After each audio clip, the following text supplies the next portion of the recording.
Good morning. I'm Bob Hilvers with the Clark Bonsai Collection. Welcome to the next in the series on how to get started with bonsai.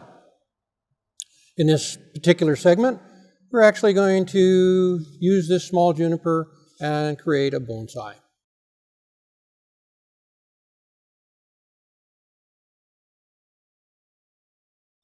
A bit about the plant itself and how to select the material. This was a 1 gallon juniper, very inexpensive, a few dollars, but it's going to be perfect for our needs. And one of the things that attracted me to this particular juniper is it's crazy healthy. Well, you can tell that by these growing tips that they're not flimsy at all. They're nice and stiff. If I touch the top of the plant like this, it has needle foliage on it, and it feels sharp. It's prickling the palm of my hand, and it bounces back. And so this particular little juniper is beyond healthy. You need that. You can't make a bonsai with a weak or sick plant. So when you go and choose your plant material, make sure you get a nice healthy one. Before we get ready to take this thing out of its container and start to trim foliage off of it, we have to prepare the container so the container is ready to go. If we were to do it the other way around and trim the roots and trim the tree, we'd have it sitting off to the side here with the roots drying out while we prepared the container. And so we're going to do that first. And I have a number of little container choices here. Here's our inexpensive little plastic container. Here are a couple of more expensive little bonsai ceramic containers. This is a colored ceramic container, and mostly with glazed colors in pots. We would use these for a more feminine image, like deciduous trees, a maple or something like that. With a conifer or juniper, we use these subdued unglazed containers because this kind of has a masculine feel to it as opposed to the feminine feel of a maple. So to prepare a pot for use as a bonsai, a couple of things have to happen. You can see that this has these large drainage holes in them, and those have to be covered or the soil that we're going to use will simply fall right through. And we use a number of things for that purpose. This is dedicated screen, is plastic screen for bonsai. These are available on the web. So because I have two holes here, I can do this two ways. I can just use the one piece of screen to cover both, and that's economical. But for the purposes of our video here, I'm going to use two pieces. So, and wire them in place and give you a little bit of pointer on how to make a basic clip to do this. So I've got my little piece of anodized aluminum wire. This particular size is 1.5 millimeter. It's the perfect size for that. I'm going to take this piece, I'm going to take a bend here and make a little loop. I'm going to go the other way and make a loop in the opposite direction. So we end up with that. I'm going to bend that so, and bend this so, and now we have a little clip. I'm going to put my little screen over the hole. I'm going to push the clip through so it comes out the bottom and bend them over.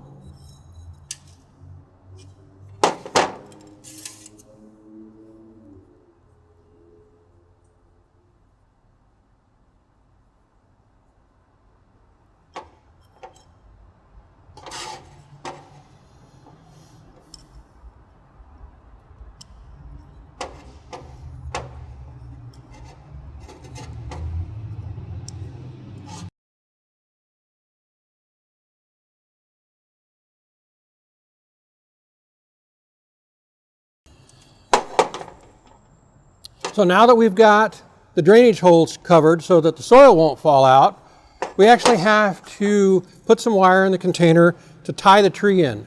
When we get done with this thing, we will have removed enough of the roots so that it won't hold itself in the container like it is in this nursery pot.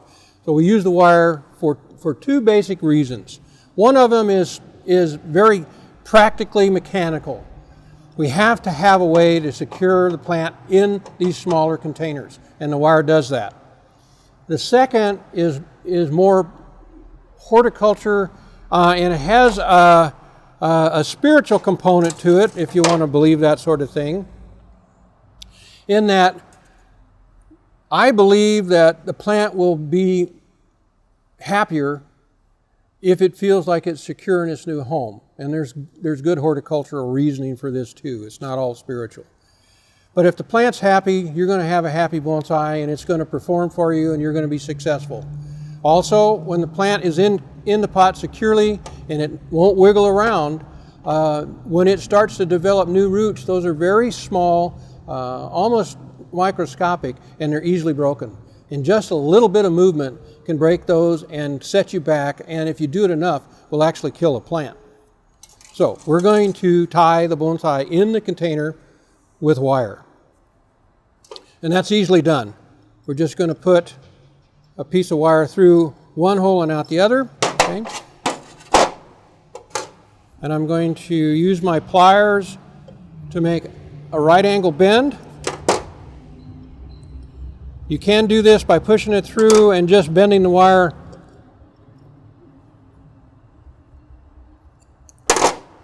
when you push it through, but it ends up being a little bit bulged.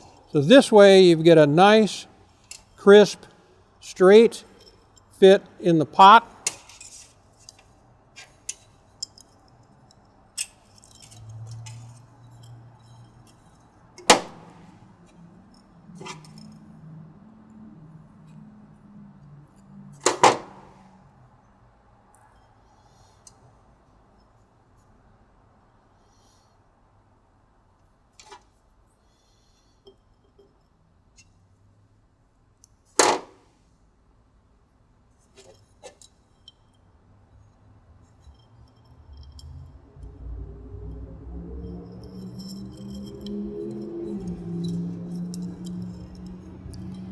Now, we're ready to put the plant in and use this container. A lot of these containers don't have these specialized wire holes. This is actually a very high-end bonsai pot. This is quite valuable. But you notice on these little plastic ones, it has a number of small holes in the bottom. You can put the wire through anywhere you want to. On this one, it also has wire holes. For the drainage we didn't have to secure this with wire. We simply used drywall tape. This is used by folks that, on the joints in drywall to cover up. It's got a little adhesive on the back of it. You just put it on there, and then they put the plaster over that and cover the joints. It works perfectly well as material for covering the drainage holes in bonsai.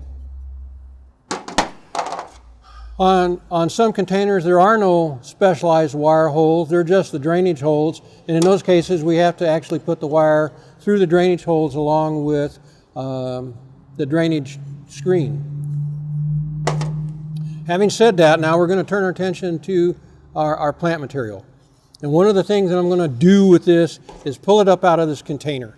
And the reason for that is that I want to scrape away a little bit of the surface soil so I can see the trunk itself, and then we're going to start removing some foliage. So now that I've gotten the trunk revealed, and it gives me a good look at not only where the root flare into the soil is, but also the trunk line, I'm going to kind of just slowly turn this, and it will start to give me a better view of where this tree's design will actually end up. It's what bonsai folks call finding the front. And that gets into bonsai speak. And we'll be talking a little bit more about that in another video. But the front is the optimum viewing angle. All bonsai have that. Some of the modern technique is starting to discuss bonsai that should look like a tree from all angles. Most bonsai material offers you the best viewing angle. That is the one that gives you the greatest impression of a miniature tree, and that's what we look for. And it takes a little bit sometimes to noodle that out by looking at it from a whole lot of angles. And we may not decide about what that is until we've done some more removal of foliage. But clearly, as you can see, this trunk already has a slanting angle to it. We're not going to have to adjust that. We're just going to use it. It's a very basic approach to bonsai. We're not going to change the trunk at all. So now I see where the tree in this material might be. I have a couple of choices. I can also tell what we will not be needing, and we will be removing those pieces of the foliage.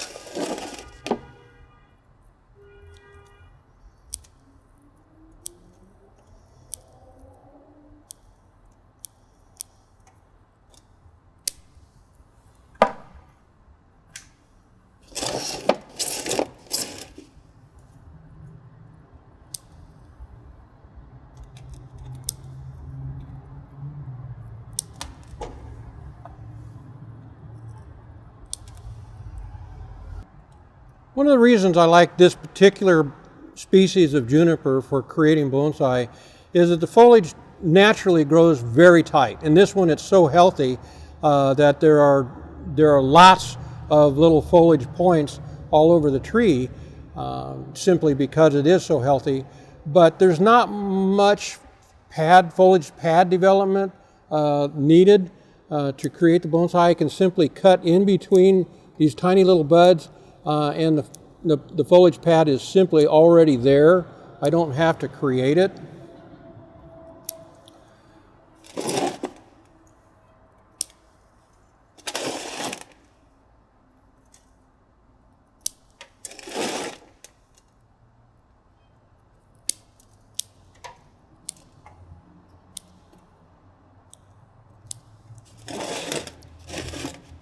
So you can see that we're closing in on a design for this bonsai.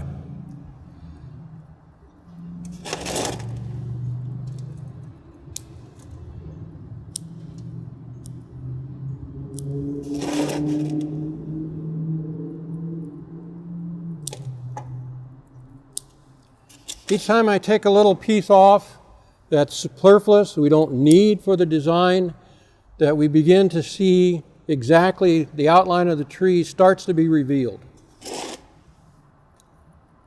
And we don't have to do any specialized redirection of the branches that is usually reserved for wiring to arrange the branches.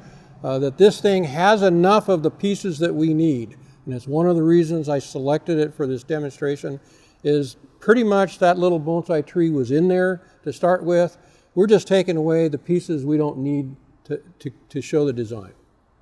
So as I work through this tree, I can probably tell that if you're watching this video, you're just kind of cringing and saying, this guy is going to kill this tree. He's just cutting it down to nothing. And you might be right, except for a couple of factors. This tree is so powerfully healthy that it can tolerate this. And there's another factor involved. There's going to be a couple of others when we start to talk about taking some of these roots off. We're going to take more roots off than we took foliage off.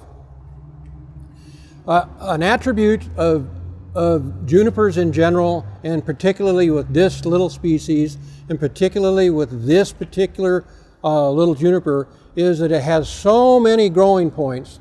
It's just chock full of them, that the vigor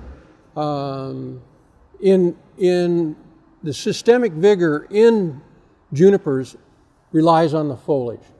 It's not in the roots, whereas some other species of plants depend heavily on storing their energy in the roots.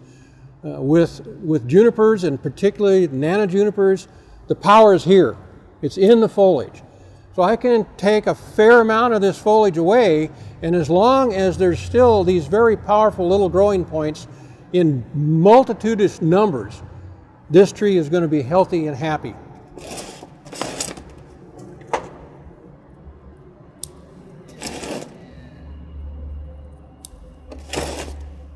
We're going to stop here. In a few minutes, just by clipping some of this foliage, we've already revealed a small tree. And if we go back to our original segment in this series and talked about what is a bonsai, it is a image of a tree, a miniature image of a tree, artistically styled in a container. We haven't done the container part yet, but we're closing in on this. And let's talk a little bit about why this all of a sudden might start to look like a miniature tree to us. To me, I'm seeing any number of coastal conifers in this particular design where they're fairly low growing out on the dune somewhere. Onshore winds are blowing over this way, shaping it and compacting this part of the tree and elongating this part of the tree, and all of a sudden we see an image. If I put back some of the pieces that we took off, then when we add that kind of volume to the visual, the trunk gets skinny again. If I take it away, in comparison to the foliage that's left, the trunk actually looks larger to us. And that's one of the secrets of bonsai. This trunk also has a nice little bit of movement to it. It's not straight up and down. Our eye likes to see a little bit of movement. It interprets that as comforting or familiar to us. Okay? So we've got this little tree kind of basically identified. We also have decided that somewhere in here is our best viewing angle, so the container will fit like that somehow. If I pull this forward a little bit, I'm going to use this camera here, okay? If I pull this forward a little bit, that may give us a little bit more what we call negative space here and define that curve a little bit more. But what happens is the part of the tree that's in the back disappears. And we need just that little hint at looking through here to give us some depth, because bonsai are three-dimensional. They're not two-dimensional. They're not a painting. They're a sculpting. And so we do want to see some visual depth of field behind. Okay. Next step is we're going to take a lot of the soil away to reveal the roots. All right, I'm fairly satisfied with how this is starting to turn out. I would like to point out a couple of other kind of visual things that are helping us portray this as an image of a miniature tree rather than a little shrub in a pot. With conifers, a lot of times we're going to see a pointy top on them, a Christmas tree top, and we've removed that. And we've got this nice rounded top. That's an image of a mature tree. So we started to create that. Also, as I pick this up a little bit, and I'll turn it towards your view, that you'll be able to see this clean line, nothing growing down. That also gives us an image of what trees, large trees do, and not shrubs. So we've got this very clean line. It's starting to look like a bonsai, the image that we all have with the bonsai. Also, what I've done when I've cleared away some of this topsoil is to reveal this trunk flare.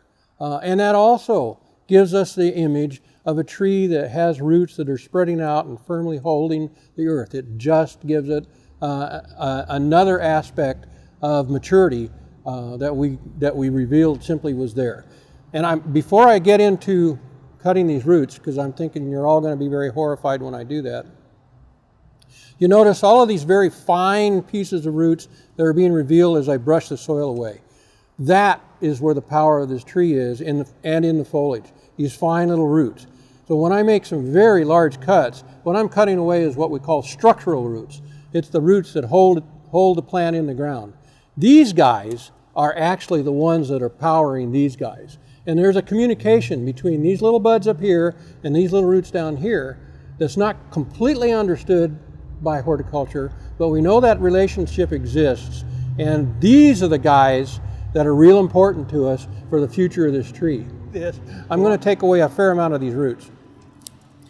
Also, this is where these nice robust shears come into play because we're going to be doing this.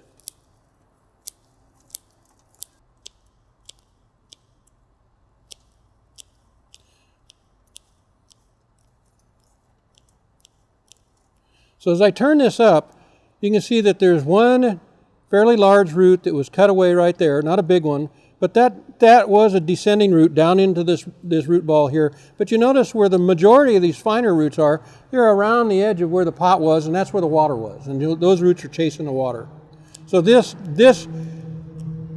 almost torturous, radical, I've killed the plant maneuver that I've just done is not. Now, there's some caveats to this. This thing is so healthy and has so many roots that it allows me to do this. If this was not that healthy, we wouldn't see this root structure here.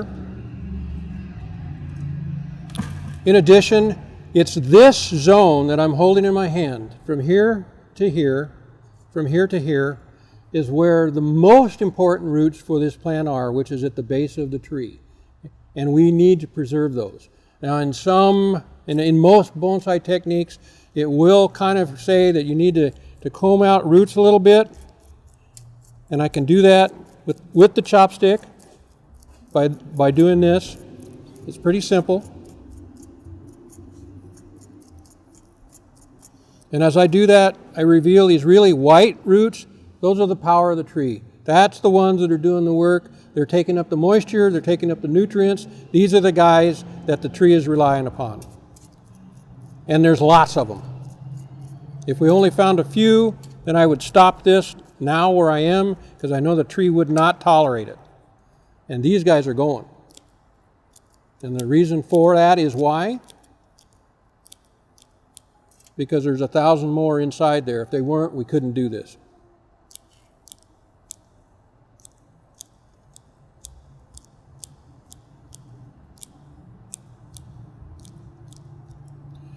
Also, if I were to totally tease these roots out, and so there was no soil left, I would have been taking the soil away from the roots that actually need to have some soil. And also there would be no structural integrity in the root mass for me to put the wires around, and the damn thing wouldn't stay in the pot. So that's what we have left. And the power of the tree in the roots is in here, in this zone surrounding the tree. That's what the tree will survive on. We've taken away so much of the other foliage that it doesn't need the root mass that it had before, and everything will be fine with this. Now we need to kind of see which one of these little pots would be worth using the best. I think I like that shape pretty well. So we're going to use that pot.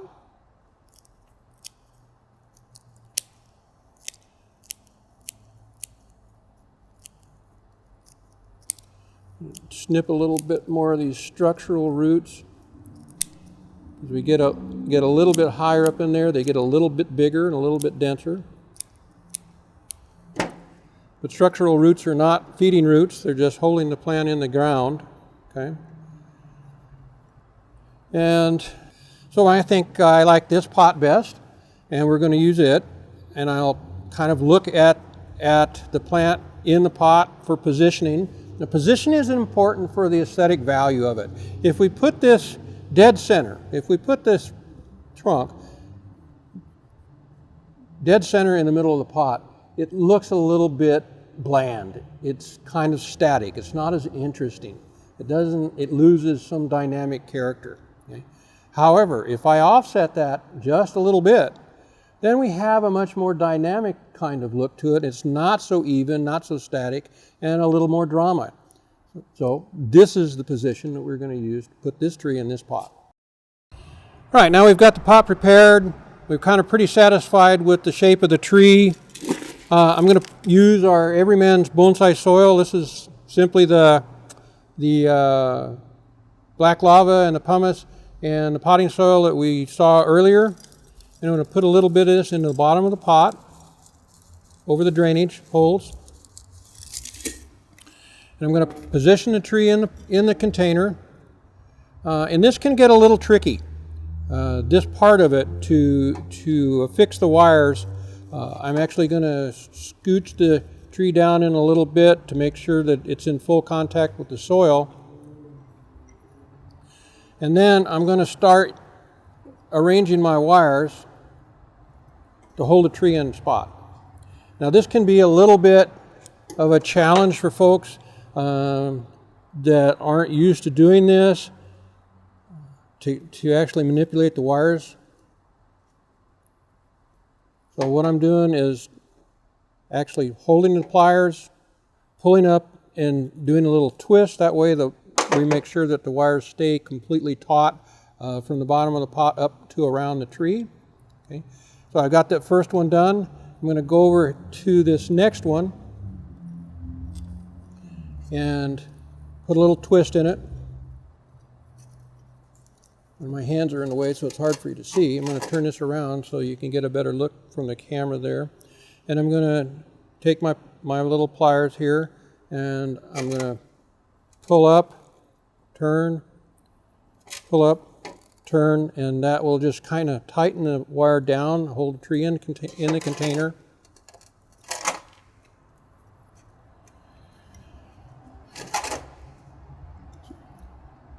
Take that wire over to this wire, put a little twist in it, do the same thing, pull up, twist, pull up, twist.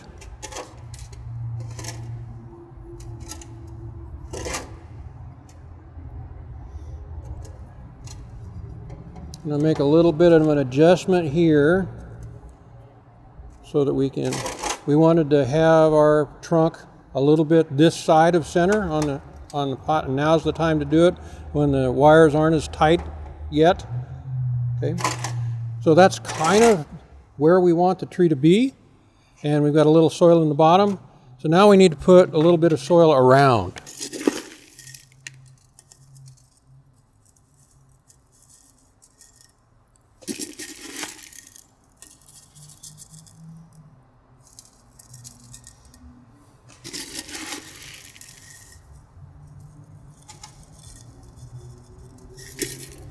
You notice we haven't done much anything else with the wire. They're just kind of holding things in place. And then I pick up my universal bonsai tools, my little chopsticks, and use them to start to work the soil around the tree. And this is an important part of the process because we want to make sure that there aren't any air pockets in there and that all of the roots on the tree that we just cut are in contact with soil. And the way we do that is to make sure that we just kind of tamp it in there with these little chopsticks, our universal bonsai tool that I got from eating dinner.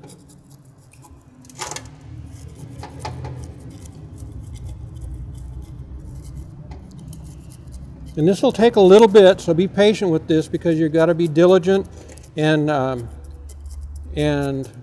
thorough in ensuring that all of the spaces get filled with soil.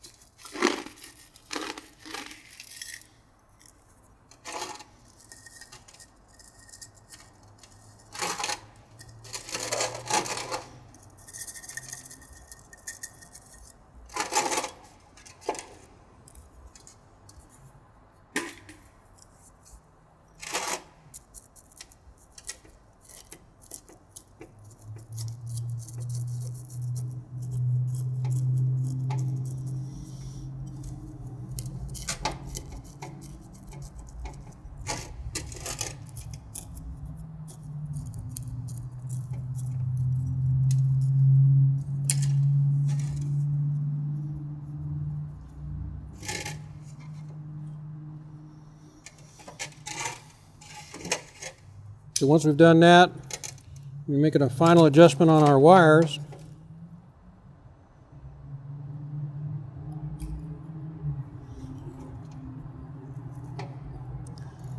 Make sure they're firmly attached.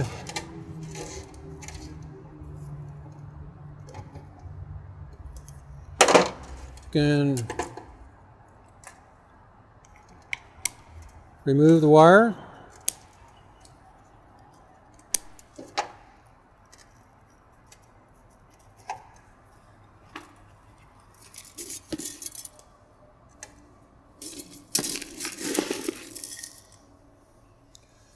final little layer of our soil.